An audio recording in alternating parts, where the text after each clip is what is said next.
that you may get bored with winning. Believe me. This is gonna be huge. All I do is win, win, win. I'm Donald Trump. The country's on my mind, and that's why I gotta run. If you vote me into that white building, the economy will go up, and it'll stay there. It'll stay there. It'll stay there. Knock down, knock down, knock down. We can win, win, win. If you vote me in, I know we can make America. Little Trump is in a good mood today, guys. I'm in a good mood. Welcome to the show. You know what you're watching. How's it going, Kim? Hey, thanks for the heads up. We're going to talk about that first. You are watching the Trump Talk US. As always, you got to click the share. Bring it all in. How's it going, Janet? Little Trumpy says hi. You remember Little Trumpy.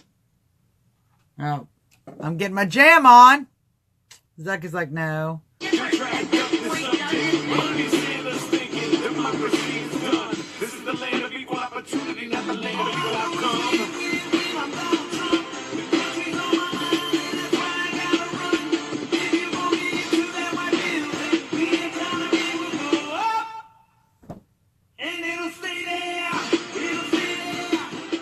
And it has, folks. Welcome to the show. Welcome to the show.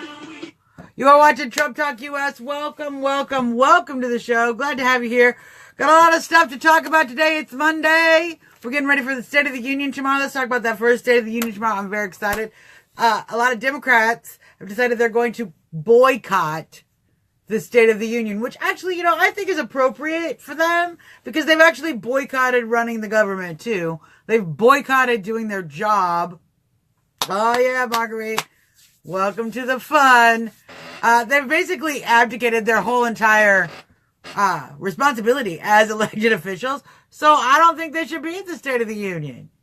They should let veterans do that. They should let other people, sit in their seats. So hopefully their tickets, hopefully their seats will be replaced and filled with, of course, as we all hope, as we all know, as we all wish, somebody good. So I'm just clicking over here with some sharing, making sure we get the show out, But stay home. Democrats, stay home. And it's going to be a great State of the Union speech. Everybody's all talking about what's Trump going to talk about. He's bringing the ICE officers. Anita, I know, right? Because the Democrats, they're like, we're going to fill the balcony with dreamers. And Trump's like, I'm going to fill the other balcony with ICE agents.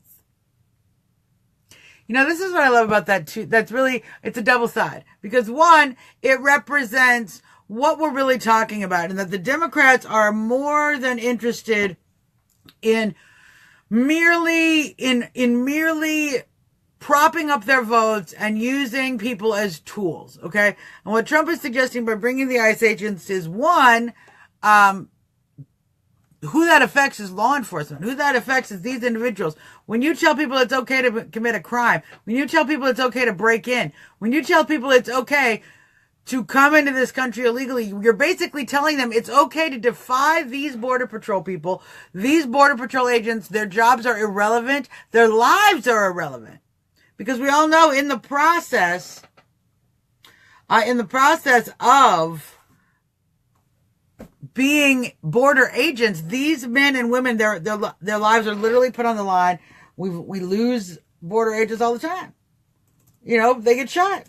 They get attacked. It's a violent situation. And so Trump is not only making that obvious, which is great, he's also putting just a little bit of fear in people who would be here illegally. And that, our country used to work that way. Our country used to work by the premise of, you were a little bit worried to be here illegally.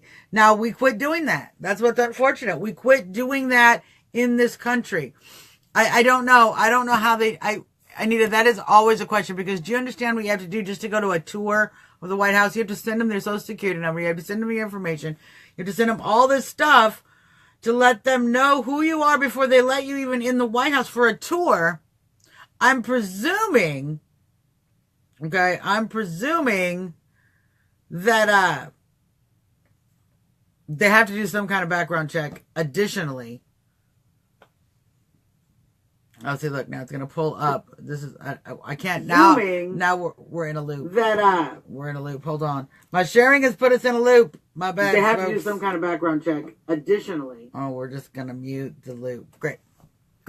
So I'm sure, but I'll have more hot air from the left. But you know what's gonna be funny? What's gonna be interesting is seeing how it unfolds. And I really respect Trump for paying honor to our ICE agents, to our Border Patrol agents, to these people who are working hard every day and are actually faced with the reality of the danger of illegal immigration.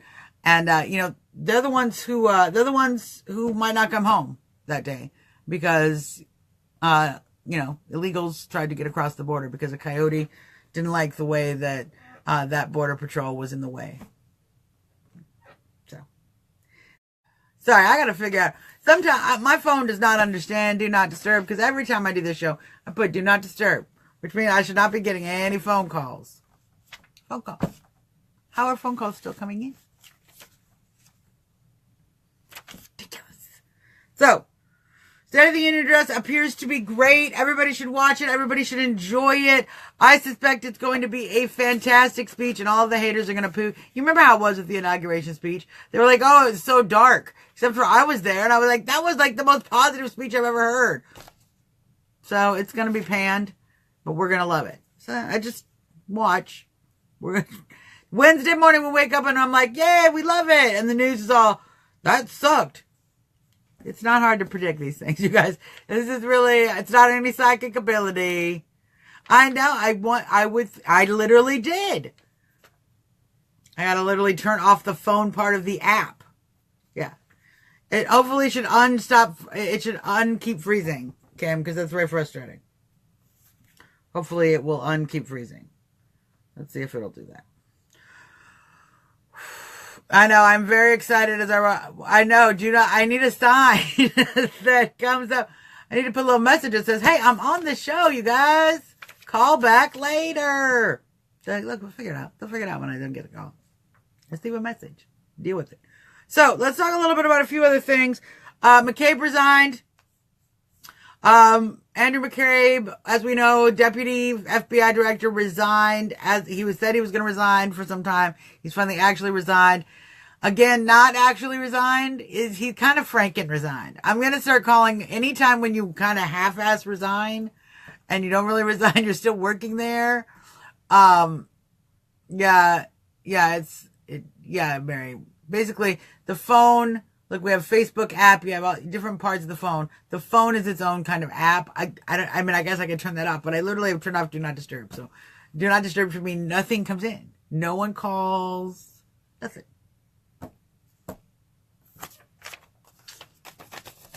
It should just go right to voicemail automatically. Don't know why it's not doing it.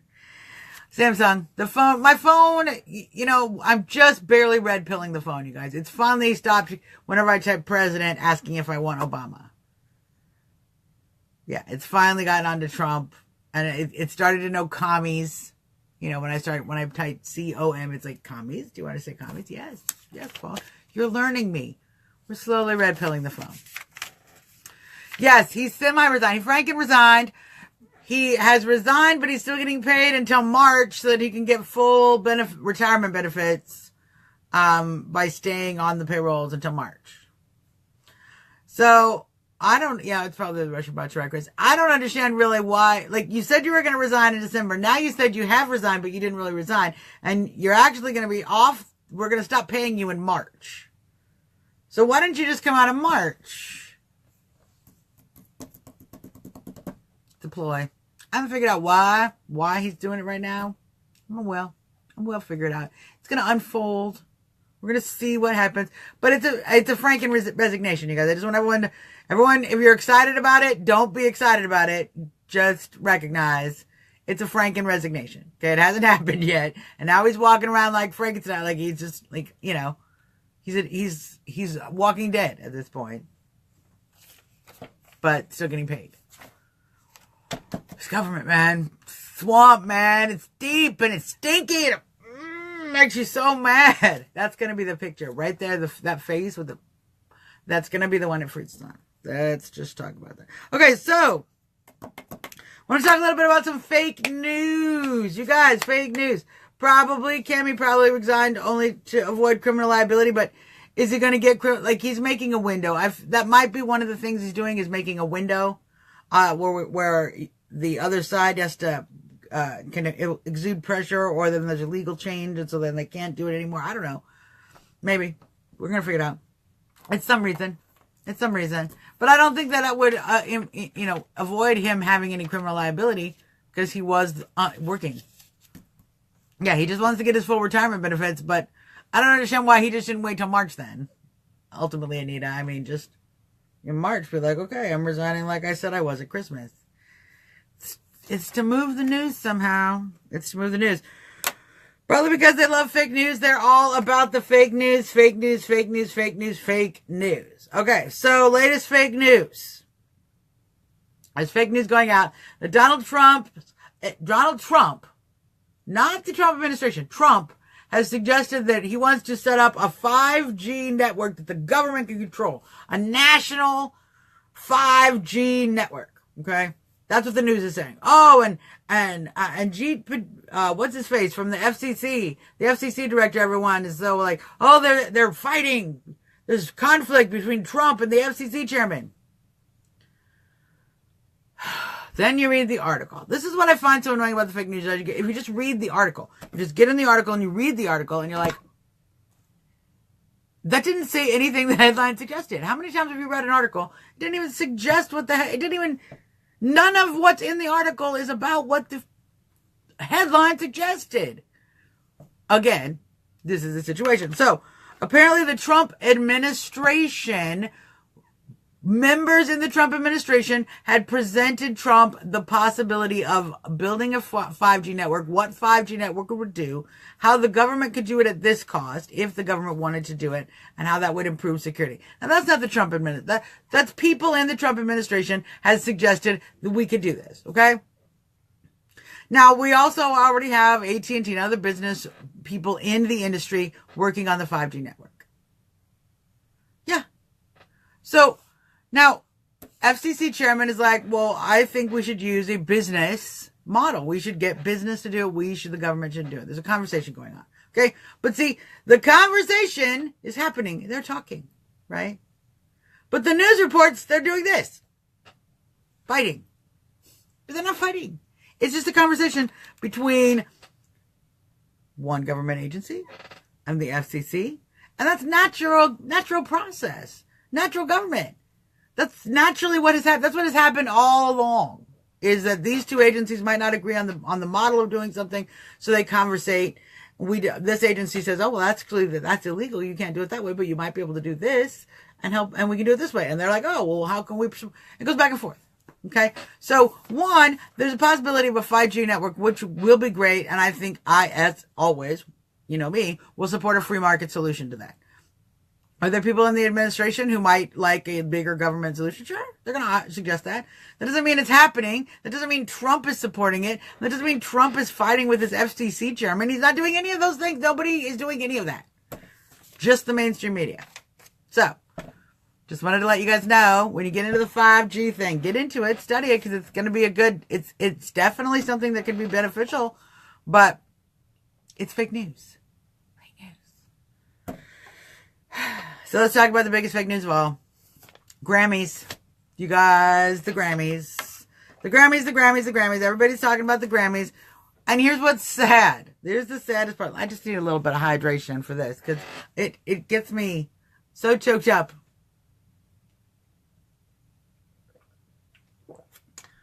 The Grammys are dead, you guys. Music is dead because the most talked about moment in the Grammys was a sketch that included Hillary Clinton. Now, I don't know if you're aware of the Grammys. The Grammys are supposed to be music awards. Okay, they're supposed to be awards for musicians, for how many album sales, how different categories of awards for music. But they did a political sketch in which they were auditioning people for Grammy speeches. And they were all reading the book, Fire and Fury, Everyone's reading the book. And then they're like, Hillary, you get the Grammy. Like, it didn't even make any sense. As far as I can, the sketch kind of didn't even make sense. And then on top of it, it's reading this stupid fake book, which is... And thirdly, it has nothing... This whole sketch is literally kind of like making the joke that you can get a Grammy just for being political. That's what I found most disturbing about the whole entire thing. Is that what it really is kind of saying is, you want a Grammy? Sure, here you go, my friend. Here's a Grammy for nothing. You just read a book. It was so stupid.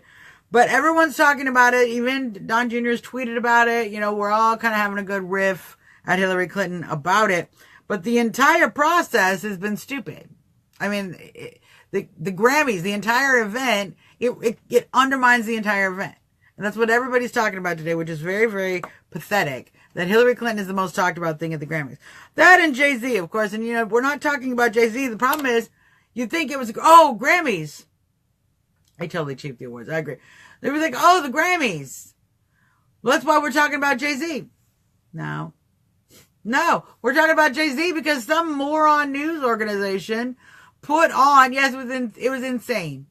And yeah, it was absolutely disturbing. How could you be an advocate? You're a whiner. You're whiner in chief. She won something, whiner in chief. Yeah, exactly. Obama got the Peace Prize for nothing. That's what they love to do.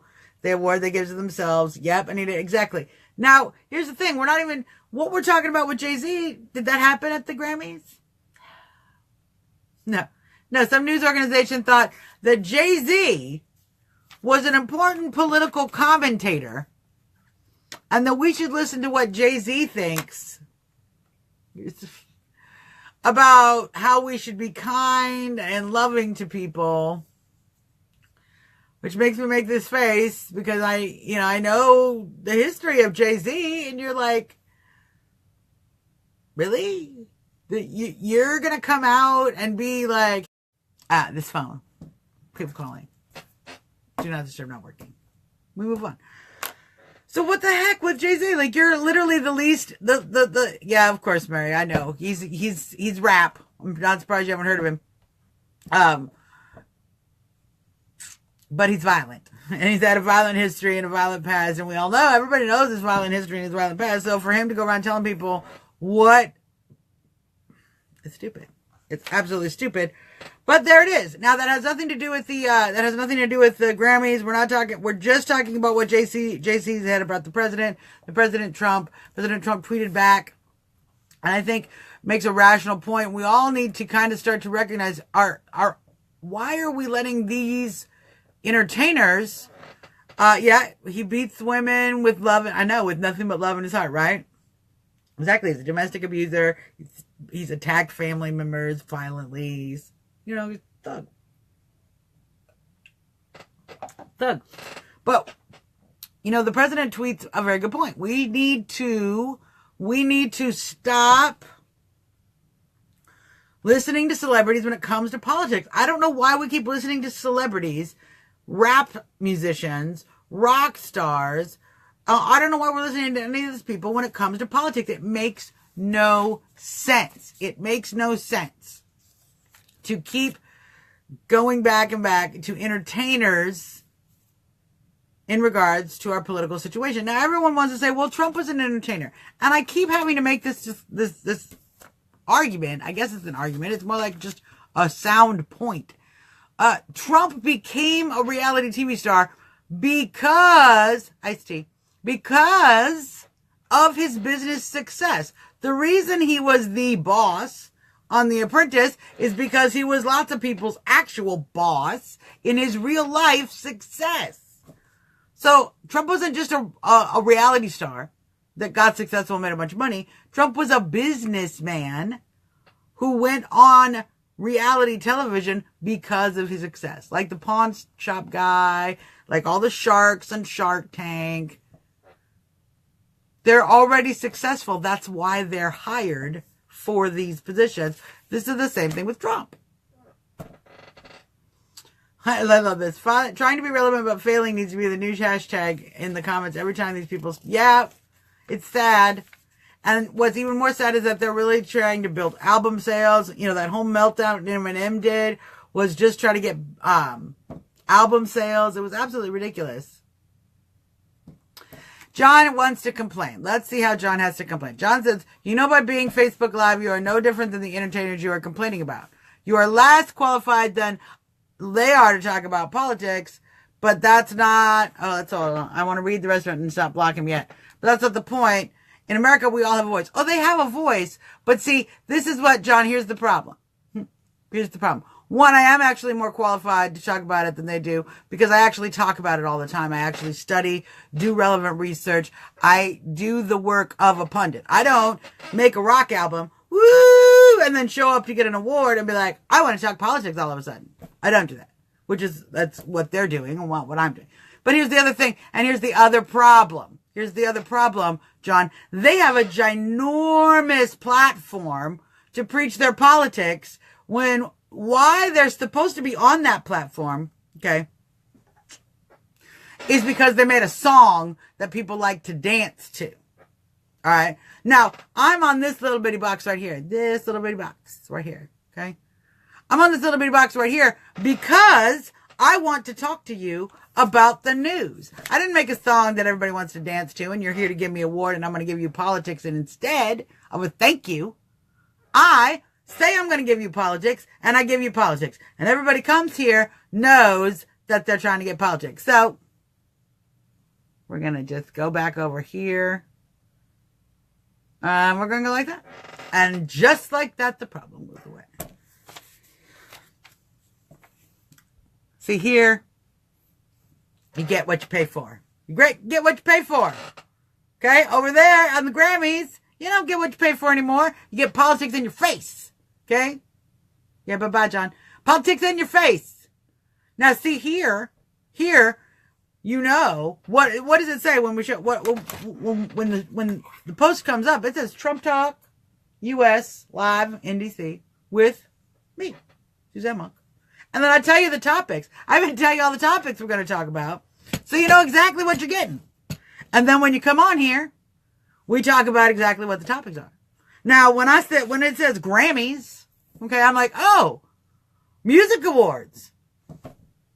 And then you turn it on. And Hillary Clinton is reading Fire and Fury. How is that a music award? It's not a music award. It's not. It is Hollywood trying to be political when they aren't. It is the left using celebrity faces to push their message. It is politics bought and paid for into every aspect of society, which is the reality we're living in now, which is why we have whiners like John who want to come and try to be relativists and be like, oh, it's all the same, but you have a voice too. His side, I'm presuming his politics. His side is probably on the left, and they don't think I should have a voice at all. Actually, in reality, he probably misspoke. Because those fascists frequently try to shut us down. Openly censoring us as much as humanly possible. In fact, that's why we block these guys. Because here's what they do. They come back and then they report your post as hateful. And then you're in the Facebook jail. Fred Snyder knows. Fred Snyder from Overpasses from America, you guys. Fred, I'm doing some work on the Overpasses page. If y'all don't know Overpasses for America, they're an absolute great group. They've been being an advocate for this country and for people getting up, being politically active and patriotically active since what? 2014? How long have you been around? You guys have been around a long time. You should join the group. Overpasses for America. It's great. If you're in my area, you should join Overpasses the Swamp. You know, send me a little message. I'll send you the information. But we're trying to get everybody get up and get engaged. I want to talk about this a little bit now that, Fred, I'm bringing it up 2013. Thank you. Now that I'm bringing it up, Fred, because it's groups like Overpasses for America that are doing what we really, really, really need. And I know Fred has talked about this in his own group. We're going to talk about it in every group of people. You need to be meeting other Trumpers. Okay. You need to be meeting other people in this MAGA movement. And you can do that online, but we need to do that more personally. So if you're doing that online, you need to message back and forth and communicate a little bit. Not just like people's posts and scroll on. We need to get to know each other in the movement so we know each other's back. We're organized. And what if Facebook went down? What if Zuckerberg just tomorrow said, hey, nope, dead, gone. What would us patriots do to be able to communicate with each other? We'd be very, very stuck. So what Overpasses is actually suggesting is we get out there and start to make friends, go out and do a flag wave together. Get out in this, get out at public events, get out at political events, get out even on the street corner and just put some signs up by yourself. Meet some people that way. But we need to get physically active, not just digitally active. So, that should be happening in all of our groups, whether it's Bikers for Trump, which you all know I'm DC moderator for, whether it's Overpasses for America, whether it's, any other group or organization, whether it's your church, whether it's Young Republicans, whether it's, you're going to a MAGA meetup, which we have one on the second Tuesday right here at Trump International. Oh, throwing the pen. Chaos is happening. Let's get a new pen. Great. So whatever it is, but we need to get out of there, out of our houses, out of our seats, get active, get involved, particularly going forward in the 2018 election. We are going to need to be the grassroots that gets people to the polls, goes out and helps the elderly vote, goes out and gets registration. You should already be engaging with your local politician. Phone. So you should already be engaging with your politicians, local politicians, helping them get signatures, get on the ballot. You should already be doing all this, right? Get out a flag wave. I personally am going to be down. There's a couple things going on February the 3rd. We're going to be down at the White House. In the front, on the north side of the White House, there is a Hindu Republican coalition rally. These people are coming from Illinois, okay? They're going to come and rally in front of the White House in support of ending chain migration, in support of immigration reform, all of that. Hindus are coming. Merit-based. They're MAGA Republican Hindus. We're going to go see them. We're going to broadcast live. It'll be a little bit later because it's from 2 to 4. So we're going to broadcast live after usual Trump Talk, Although, the other thing, I am going to be on a White House tour that day. So hopefully we'll fit all of that in, but we'll definitely be able to do that live. So things are always happening here, which is great. I kind of got distracted with, because get out in the street, get out. There's always something coming on. Also, Valentine's Day, we're going to go out in front of the White House, make a big Valentine's card for the president, big heart. We love you, President Trump. We're going to pass out Valentine's cards to passersby with Trump stuff on them. We're going to wave flags. We're just going to represent the president in front of the White House. So if you are in the DC area, if you're in the DC area, you should message me. And if you're willing to go stand on the street and wave a flag for the president, message me. We need to get the group together. It's going to get, where there's fun stuff coming. It's spring. It's getting warmer. It's not spring. It's still the middle of winter, but it's going to be spring in a minute and it's going to be warmer. And then we want to be able to do a lot of fun stuff. So I want to get everybody involved and get everybody going with that. Now, can we talk a little bit about Dennis Michael Lynch? Can we talk about this? I want to get everybody's thoughts who's in the room here.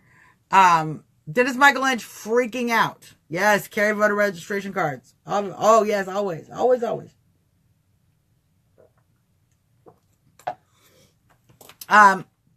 Dennis Michael Lynch freaked out about the DACA thing. And did anybody read his thing? And got a lot of flack. He kind of got his butt handed to him by his viewers because he caved on his support of the president.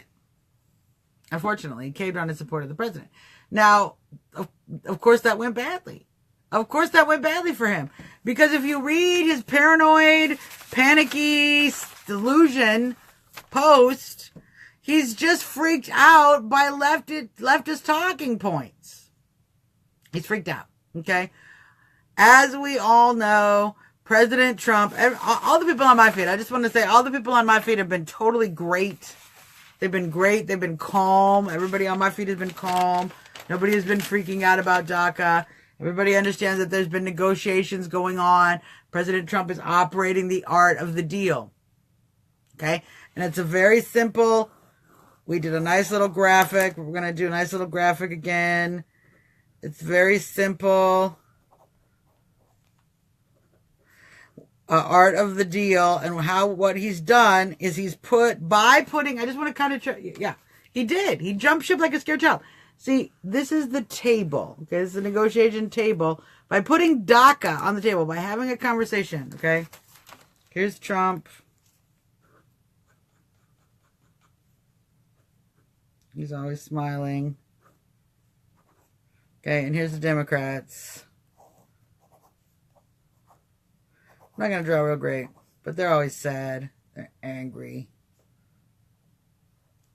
Okay. It's Nancy Pelosi. She's angry. It's Chuck Schumer. He's sad. He's crying. Chuck Schumer. Okay. That's so annoying. Kim, you blacked out. That's so annoying. So, see, this is the negotiating table. Now, the wall, all of these things are linked together permanently with DACA. The Democrats cannot operate a single DACA bill. That's why Chuck Schumer is getting Dreamers actually on his lawn. That's what they're calling for. They're calling for a, quote, clean DACA bill, which isn't going to happen. It's not about to happen. Nobody's going to make that happen because Trump has already encased DACA on the table, on the negotiating table. Does that mean that Trump is going to cave? Yeah, I'll talk about Scott Baio in a second, Leona. I'll talk about that. I've been following that. Now, what you do by putting DACA on the table with things that the Democrats refuse to have is you actually are going to remove the Democrats from the process, which then also removes DACA, you see. Because the Democrats won't accept these things. They won't accept the other things on the table. They refuse to accept them. They're demanding only DACA go on the table, which is obviously inappropriate. It's not going to work. That's not how negotiations are going to work. They're not going to just get DACA. Okay, so that's foolhardy. So all it's going to do is remove the Democrats from the equation. It's negotiation. It's negotiation. It's negotiation. It's negotiation. It's negotiation. It's negotiation. Now, so hopefully Dennis Michael Lynch is going to calm down. Hopefully he'll get himself cooled together. Hopefully people have talked some sense into him. But part of the problem we're having is you're not understanding we are, but Dennis Michael Lynch and maybe other people who enjoyed his broadcast and agreed with him are not. So please keep trying to explain to people. Let's see if I can write this backwards so we can all read it. Oh, I think I'm doing it.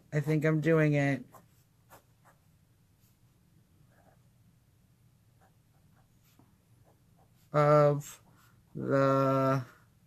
up. It's harder than it looks, you guys. Let's see if I did it. The art of the deal.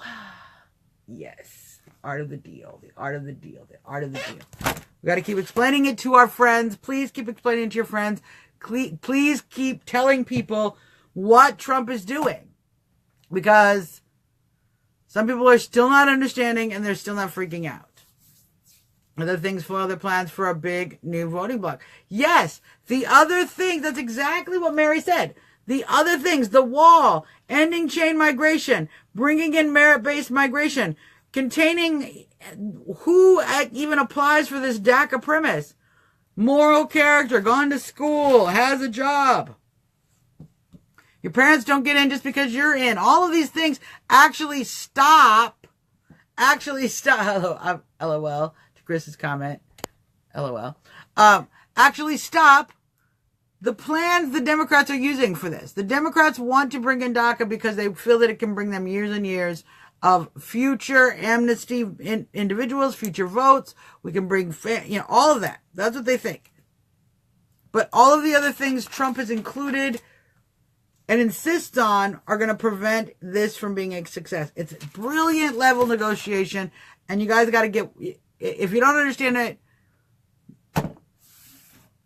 message me. I'll explain it to you again. If you do understand it, please explain it to somebody else. Because they need to understand it. Because we have so many people who do not understand what Trump is doing.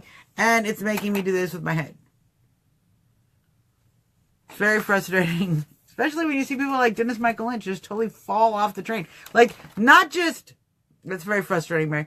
Not just jump off the train. Like, literally, welcome back, Kim. Literally fall off the train. Like, there's Dennis Michael Lynch. He's like, I want to talk about Trump. Falls off the train. What the? Exactly. So I want to talk a little bit about, I wanted to bring up, you guys brought up Scott Baio. Scott Baio, this issue right here, you know, this whole Me Too frenzy has been very suspicious to me in who it goes after and when they go after individuals and what they're going after individuals for. So this Me Too, the Scott Baio issue, they're going after things that happened way back in the 70s and 80s when Scott Baio was a very young man, when he was Chachi, when he was Charles in Charge, very, very, very, many, many years ago when he was a huge star back then. You all have to know he's a huge, huge star. And unfortunately, again and again, we have these Me Too attacks. So is that even relevant to what is happening today? No. Is it likely that any of it really happened? Is it mostly fake in an attempt to smear somebody who's a supporter of the president? Yes. And Scott Baio has been an active supporter of the president. You know, it's not like one of these Weinstein situations. It was Scott Baio. And they were involved with there's so many, you know, when you start to look at the level of sexualization that went on in Hollywood in the 70s, in the 80s, there was a lot of inappropriate things that young people were exposed to. That's a fact. The whole 70s were basically a decade that maybe young people shouldn't have been exposed to. If you lived through the 70s, you probably know what I'm talking about. Okay?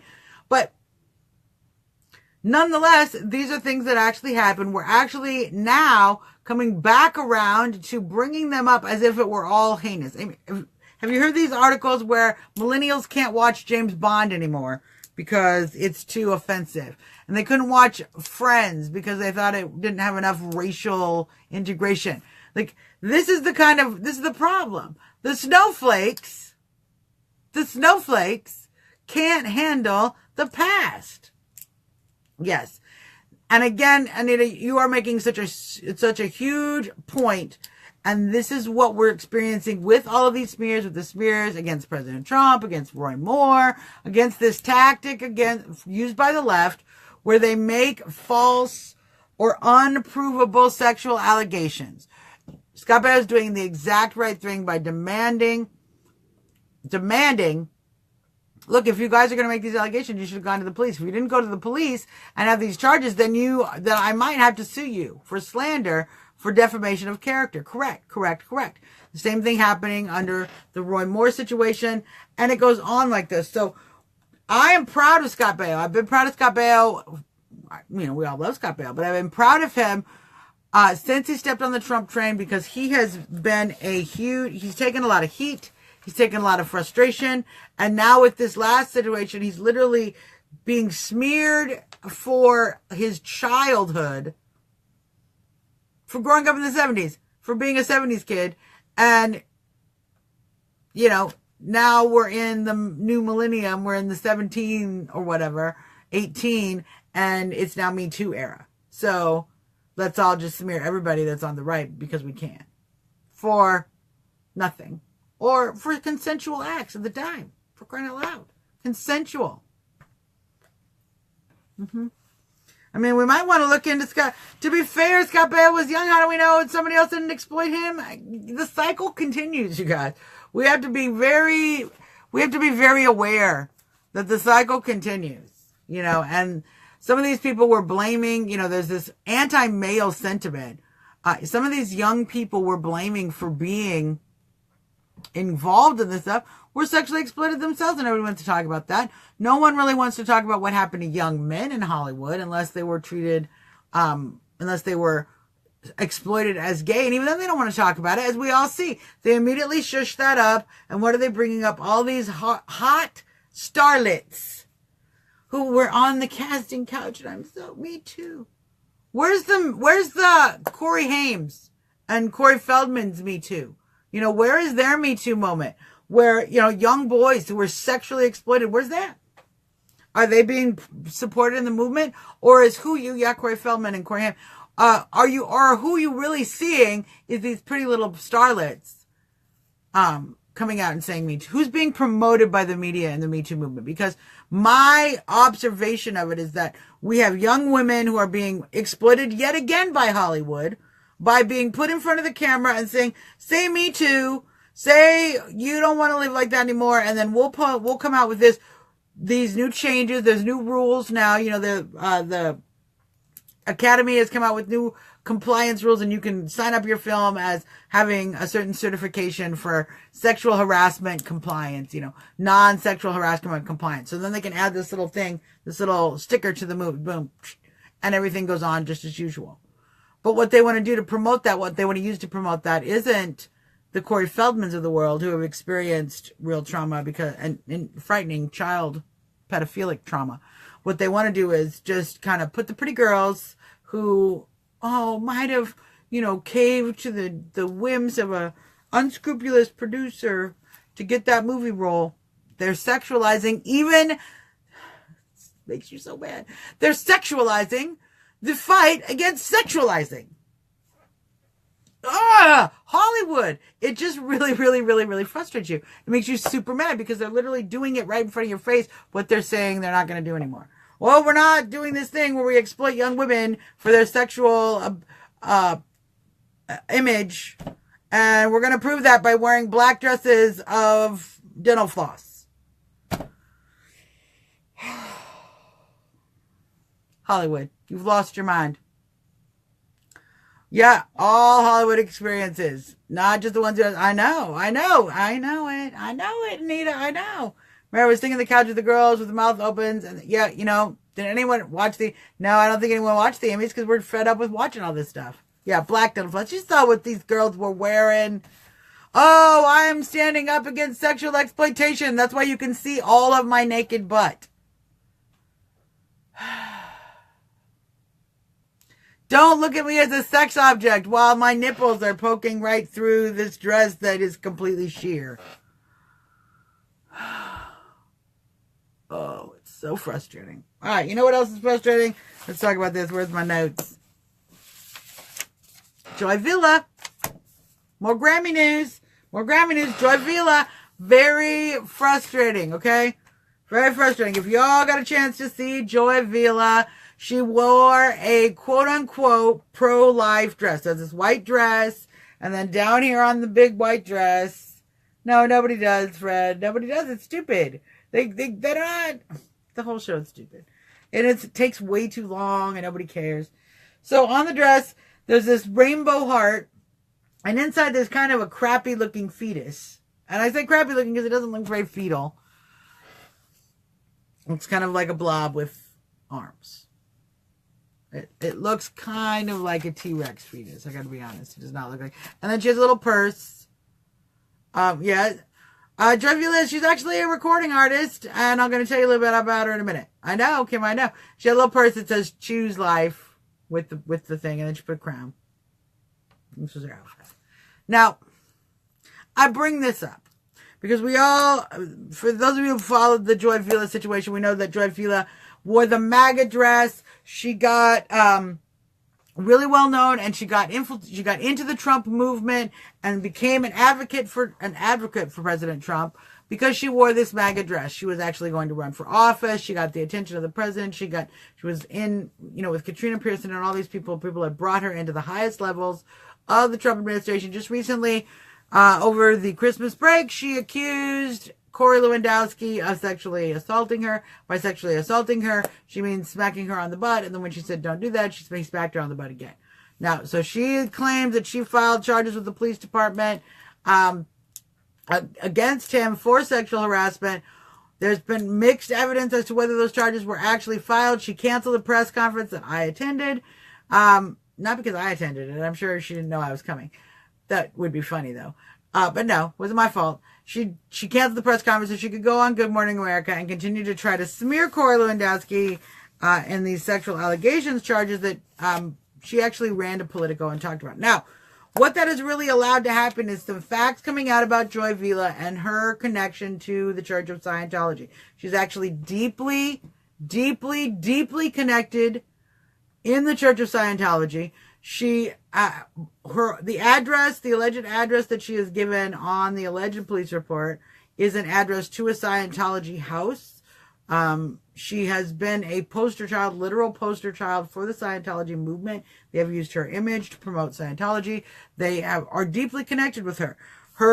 One of her advisors here within the Trump movement went to California with her and met with her Scientology people. Was immediately, they tried to inculcate him, they tried to bring him into the fold, and when he would not go in, when he would not, join the Church of Scientology, he was fired. Okay? Now, so what we're finding out about Joy Vila is that she is not controlled by Joy Vila, she is controlled by the Scientology movement. Yes, sad, Leona, sad. Now, here's the thing, okay? Scientology is not pro-life. It's not pro-life in any way. Scientology actually has a history of demanding women get abortions in order to stay in the level of the church, quote unquote, that they're at. That they've reached Sea Org. It's a certain level. It's a certain participation in the highest levels of the church. And there are many stories, many stories of women being forced to have abortions because Sea Org did not want them to have children and remain in Sea Org. So the Church of Scientology is for it to in any way pretend that there's Joy Vila, their little poster girl, who somehow gets to have her own voice all of a sudden, and now she's pro-life. Just like, for some reason, gets to have her own voice and is now pro-politics and conservative, when we all know that Scientology has not been a political religion. It's a globalist religion. It's a religion that literally believes that the nations are blocking up the way we're thinking about the world, and we need to think of all of humanity and save all of humanity. And this is why all these Scientologists have to pay so much money, do so much work, because they're literally trained and told that they are saving the entire world by doing those actions. It's by nature a globalist religion. It is. And so for Joy Vila is this little mole they keep sending our way. And she's cute and she fits our racial demographic. What I find fascinating is she fits our racial demographic here in the Trump movement. Ethnic, diverse Trumper. We actually love those people. We've been carefully and brutally targeted by this organization with people like Joy Vila, and there's other moles in the movement. And, I'm not going around telling everybody to out them, but when they out themselves, we have to be honest about it. We have to accept that, in fact, this is not our guy. And so Joy Vila, at the little Grammys, the little pro-life dress, she's not our guy, you guys. This is not our people. This is not our person. This girl is not with us. Okay? She's with Scientology. And her whole mission is to figure out how to further infuse Scientology into this government, into this administration, and if not, bring it down. So she's a globalist. That's just what globalists do. What are you going to do? Thank you, Ford. I'm just saying. I'm not trying to be a party pooper about Joy Vila. I mean, she's cute, but she's trying to bring us down. So, you guys, that's our show for today. We've had lots of topics. We've had lots of fun. We've talked about a lot of things. Tomorrow we're going to talk about even more. I want to actually start bringing up more and more conversations of how we can start digging into these demographics that President Trump is starting to really move in his direction, how we can get into those communities and start getting those votes for Trump. So, when Trump talks about his support in the black community has doubled, true. When the Hispanic support, all of these things, we need to start getting into these communities, into our lower class communities. McCabe resigned, sort of. Leona, he Franken resigned. You know what that means? He said he resigned, but really he's still getting paid till March. So he can get his retirement. So it's fake resign. He's gonna resign a little bit. So my point is, I bring that up because I want everybody to get involved, figuring out how we can reach out in different ethnic communities, in a community that maybe is different economic group than yours, and maybe at a different church, maybe whatever. We need to reach across everything that looks like an aisle. And, yeah, definitely St. Louis is definitely a place to be. Although we got Baltimore up here, Leona. And, you know, D.C. is actually more than half African American. So, more than half Black Americans here in D.C. Many of them military veterans and military service. You know what? There's these communities in every community. So, find it. Find it, find it, find it. Let's play this.